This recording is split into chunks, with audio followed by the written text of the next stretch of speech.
There is so much in these readings today.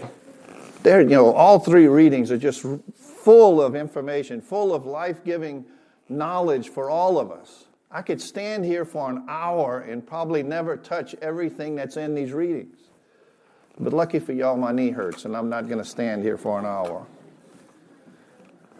As I was preparing, I came across a homily by Cardinal Dolan that he gave a few years ago on the second reading. And he said that in the second reading, he says this material Joseph, this physical, Adam, this physical Adam, and this spiritual Adam both dwell within us. The spiritual Adam, the earthly Adam, the one who committed sin, and the heavenly Adam, the spiritual one, which is Jesus Christ. And they both dwell within us. And they challenge each of us to face whatever it is that comes through life. In Cardinal Dolan's homily, he gave an example, and he said that there was this old Indian grandfather, and he was talking to his grandson. And he said to his grandson, he says, he said, inside each of us, there are two wolves. There is a wolf that is full of hatred and anger and jealousy and envy. And the other wolf is full of love and mercy and forgiveness. And he said, these two wolves are at battle every day in our life. And he said the grandson looked at his grandfather and he said, but grandfather, he says, which wolf will win? And the grandfather said, the one you feed. What is important to us? What is important to us? The earthly things in our life or the spiritual things in our life? Do we put Jesus Christ first in our life? Or is it the things around us that are more important to us?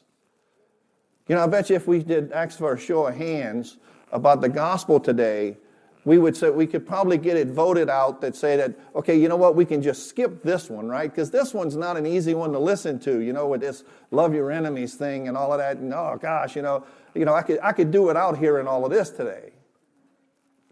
But Jesus is telling us something very important in this gospel. He says to love our enemies, to pray for those who hurt us. And if I asked you to think about the person that you like the least. I'm not going to say hate, because I don't think we're capable of hate, right? Because we are here. We are followers of Christ. We've already heard Jesus' words about love, but we still have that human side. So if I mention that, to think of the person that you like the least, somebody's going to come to mind. And can you imagine Jesus Christ is telling you to pray for that person. To pray for that person as often as you can. To love that person. I once heard a while back that said that the person that you like the least is how much we love Christ. Because Christ dwells within that person also. Isn't that a sobering thought? But you see, Jesus Christ is telling us that we have to love that person. We have to forgive those who hurt us. We have to be willing to be those people of love and not hold on to hurt, right? It's easy to say that, well, if somebody hurt me, I can forgive them. But it hurt. I had a good friend of mine that was a priest, and he passed away. And he told me when I first got started in ministry, he says, I'm going to tell you this. This is my opinion. This was his opinion. He says, I believe that to forgive is human. To forget is divine. Jesus Christ is asking us not only to forgive, but to forget. He's asking us not to look for repayment. I'm not going to get even with someone because they did something to me. But you see, the problem that we all have is that we hold on to a corner of that pain. And we hold that corner. You can almost say that sometimes we hold a grudge. And I'm going to tell you now, I realized then I am too lazy to hold a grudge. So I've let go of a lot of things in my life. You see, and that's what we need to learn to do, to let go of that little corner so that we can receive the freedom of being a child of God, being able to love our neighbor, love our enemy, love those who hurt us. You know, we can be angry all day long, but that's never going to convert a sinner. We can be angry about everything in our life, but that's never going to get us closer to Christ. During the week, I shared a post on Facebook, and some of y'all know that I share quite a few things on Facebook, right? But this post was called, "Go to Church Anyway." And I put it out as an experiment, kind of, because it struck me when I read it.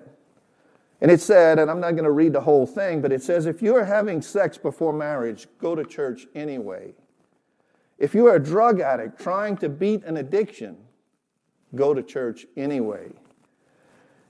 If you were drunk all night the night before, go to church anyway. If you are not sure of your gender, go to church anyway.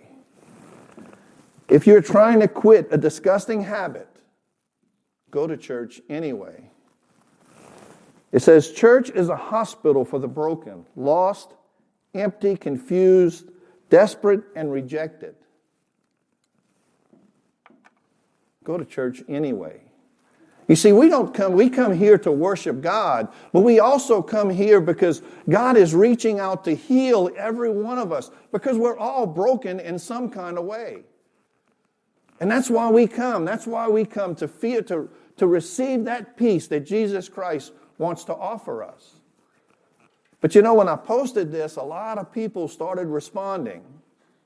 A lot of people liked the post. They said amen and all kind of stuff like this. But you see, what struck me when I read this, and the reason why I sent it out, was because I asked myself, if one of these people walked into this Mass, what would be my reaction? If someone came into this Mass that we knew, we heard a rumor about, or whatever was going on, that we knew that they had some kind of issue in their life, would they feel welcome? Or would they feel judged? Would they feel loved? Or would they be suspicious on how we react to them coming here for this healing? Would they feel like part of the community? You see, because our circle, our community, is never going to grow if we continue to judge the people that are on the outside. If someone came in here dressed different than we dress, would we welcome them? If someone came in here and didn't exactly look like the rest of us, could we be welcoming? Would they feel love? Or would they feel judged? And you know, I've said this many times, and I don't say anything I don't believe, but this is an awesome community. This community has welcomed so many people, and it has reached out to help so many people. But you know what? We can always be a little better. We can always grow, because that material Adam, that sinful Adam, is still within us. And we have to grow that spiritual Adam.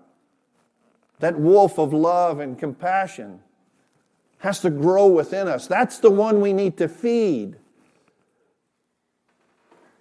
Because Jesus Christ is calling us to do that. In the gospel, I think he gets really specific when he says, do not judge. Do not condemn. You know, it's so easy to say that I'm not going to do those things. It's just not easy to do, because we fall into that trap. We fall into being judgmental or what have you. And look, I'm going to tell y'all now, I struggle with those things myself.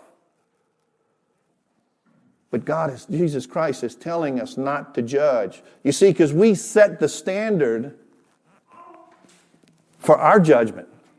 How I judge someone else is how God is going to judge me. Can I live up to my standard? Because I make it really hard. He's calling us to humble ourselves and love everyone around us. We love our neighbor. But most of all, he's calling us to love our enemies.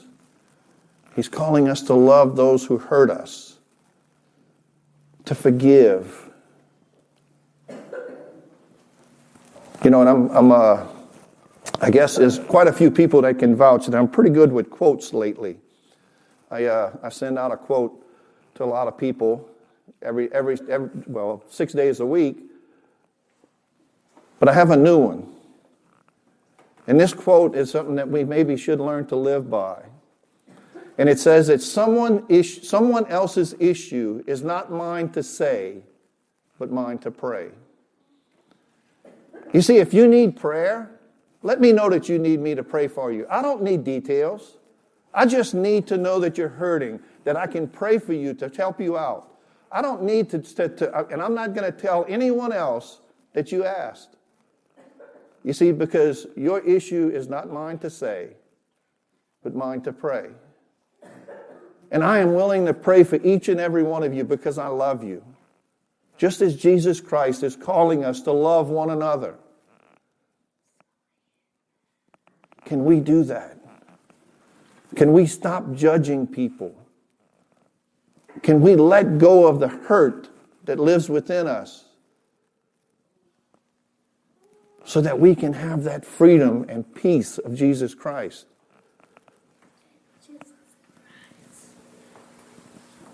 Someone else's issue is not mine to say, but mine to pray.